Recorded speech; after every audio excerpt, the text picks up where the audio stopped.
Subscribe to our channel, press the bell icon and never miss an update from Latestly. सभी राज्यों में देख रहा हूं कि भारतीय जनता पार्टी के प्रति लहर है।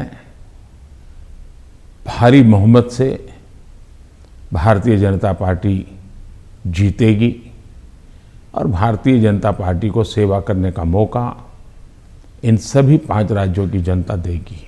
कि सुप्रीम कोर्ट जो कमेटी बनाना चाहती थी, राज्य सरकार ने सहमति दी। सुप्रीम कोर्ट जिस जज के नेतृत्व में तपास करना चाहती थी, राज्य सरकार ने सहमति दी। राज्य सरकार ट्रांसपेरेंसी से काम कर रही है, तभी तो सुप्रीम कोर्ट की इच्छा के अनुसार सारे निर्णय करती है। हमारा मत है, गवर्नमेंट है no business to do a business. अब ये कहाँ समाजवाद के साथ बैठता है? ये तो समाजवाद के खिलाफ है। सरकार का काम है गरीब के लिए भोजन की चिंता करो, सरकार का काम है गरीब के लिए घर बनाओ, सरकार का काम है गरीब के लिए शौचालय बनाओ, सरकार का काम है गरीब को पीने का शुद्ध पानी दो, सरकार का काम है गरीब अगर बीमार है तो उसको इलाज की व्यवस्था करो, सरकार का काम है गरीब गांव-गांव तक कुछ रास्ते बनाओ, लोगों को जाने आने की सुविधा करो। सरकार का काम है कि हमारा देश का एग्रीकल्चर ताकत जो है विश्व के बाजार में कैसे पहुंचे, इसके लिए कुछ व्यवस्था करो। छोटे किसान उसको दरकिनार किया गया, उसकी चिंता करो। और मेरी प्राथमिकता यही है, मुझे लोगों को घर देना है, मुझे गरीबों को शौचालय देना है, मुझे गरीबों को धुएं से मुक्त करना है, मुझे गरीबों को घर में शुद्ध पीने का पानी पहुंचाना है, मुझे गरीब के बच्चों को पढ़ाना है। अगर कोई इसको समाजवाद कहता है तो मुझे ये समाजवाद मंजूर है, तो क्योंकि मैं समाज के लिए हूं। लेकिन मैं जो चर्चा करता हूं नकली समाजवाद, वो ये है, ये पूरी तरह परिवारवाद है। लोहिया जी का परिवार कहीं नजर आता है क्या? वो भी तो समाजवादी थे। जॉर्ज फर्नांडिस का परिवार नजर आता है क्या? वो भी समाजवादी थे। नीतीश बाबू हमारे साथ काम कर रहे हैं, वो भी तो समाजवादी हैं। परिवार कहीं नजर आता है क्या? ये समाजवादी लोग हैं। लेकिन ये लोग देखिए, पूरा परिवार। मुझे एक बार किसी ने चिट्ठी भेजी थी, मैं तो भूल गया आज। उन्होंने कहा कि इनके परिवार से, ये सपा जो है उत्तर प्रदेश का, 45 लोग ऐसे थे जो किसी न किसी पद पर थे। एक ही फैमिली के 45 लोग। और किसी और ने मुझे कहा कि उनके पूरे परिवार में 25 साल की उम्र के करीब करीब सभी व्यक्ति को चुनाव लड़ने का मौका दिया गया है।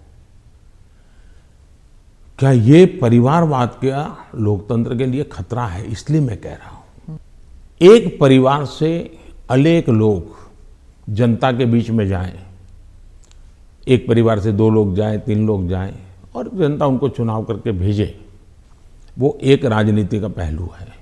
लेकिन दूसरा, एक परिवार के लोग ही उस पार्टी के अध्यक्ष बने, उस पार्टी के ट्रेजरर बने, उस पार्टी का पार्लियामेंट्री बोर्ड बने।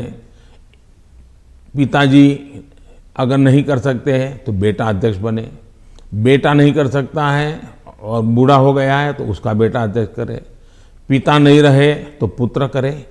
ये जो विरासत और वारसा बारिश के रूप में चल रहा है, डायनेस्टी के रूप में चल रहा है, कोई डायनेमिक्स है ही नहीं, ओनली डायनेस्टी। ये जब बनता है, पार्टी परिवार की बन जाती है। और आप देखिए हिंदुस्तान की बर्बादी कहां से हो रही है। जम्मू कश्मीर से शुरू करिए, 2 पार्टियां मेन रही वहां, दोनों परिवार की पार्टियां हैं। अभी तक उसका कोई नया नेता देखा ही नहीं। आज देश में जो 18 से 40 साल की उम्र के लोग हैं, उन्होंने इन पार्टियों के जितने नेता देखे, एक ही परिवार के देखे हैं। दोनों पार्टी, पंजाब में देखिए परिवार वाली पार्टी, आप हरियाणा में देखिए परिवार की पार्टी, उत्तर प्रदेश देखिए परिवार की पार्टी, झारखंड देखिए परिवार की पार्टी, आप तमिलनाडु में जाइए परिवार की पार्टी। ये परिवार ही पार्टी चलाता है। परिवार जो चाहे उनका भला। ये लोकतंत्र के लिए बहुत से बड़ा खतरा है। एक पार्टी के 2 लोग अगर एमएलए बन गए, एमपी बन गए, तो वो पार्टी परिवार की नहीं बनी है। और ये दोनों को फर्क समझना होगा। कोई ऐसा कह करके इतने बड़े पाप से भाग जाए, ये नहीं चल सकता है। और मेरा मत है, परिवारवादी पार्टियां लोकतंत्र का सबसे बड़ा दुश्मन है। मैंने किसी के पिताजी के कुछ नहीं कहा है, मैंने किसी के दादाजी के लिए कुछ नहीं कहा है, नहीं मैंने किसी नाना जी के लिए कहा है, नहीं मैंने किसी की माताजी के लिए कुछ कहा है। मैंने देश के प्रधानमंत्री ने क्या कहा वो कहा है। और सरकारें कंटिन्यूटी होती है, और इसलिए एक प्रधानमंत्री के ये विचार थे तब क्या स्थिति थी, आज के प्रधानमंत्री के ये विचार है क्या स्थिति है, और देश का ये हक बनता है। अब दूसरा, बार बार हमें कहा जाता है आप नेहरू जी का नाम लेते नहीं, आप नेहरू जी का नाम, अब हम लेते हैं तो भी मुश्किल हो रहा है।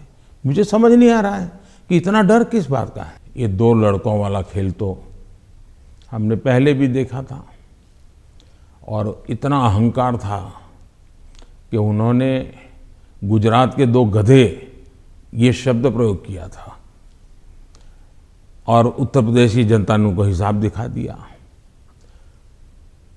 और एक बार तो दो लड़के भी थे और एक बुआ जी भी उनके साथ थी, फिर भी उनके हाल नहीं बना। किसानों के दिल जीतने के लिए निकला हुआ इंसान हूं मैं। छोटे किसानों का दर्द समझता हूं, और मैंने हमेशा उनके दिल जीतने का प्रयास किया है, और हिंदुस्तान भर के किसानों का मैंने दिल जीता भी है, मेरा साथ दिया है, समर्थन किया है। लेकिन मैंने कहा था, उस दिन भी कहा था टीवी में, कि मैंने किसानों की भलाई के लिए कदम उठाए, लेकिन आज देश के हित में मैं वापस कर रहा हूं। मैं समझता हूं इसको अधिक विस्तार मुझे करने की जरूरत नहीं है। बाद के घटनाक्रमों से पता चलेगा कि क्यों जरूरत पड़ी थी। हम हमला नहीं करते, हम संवाद करते हैं।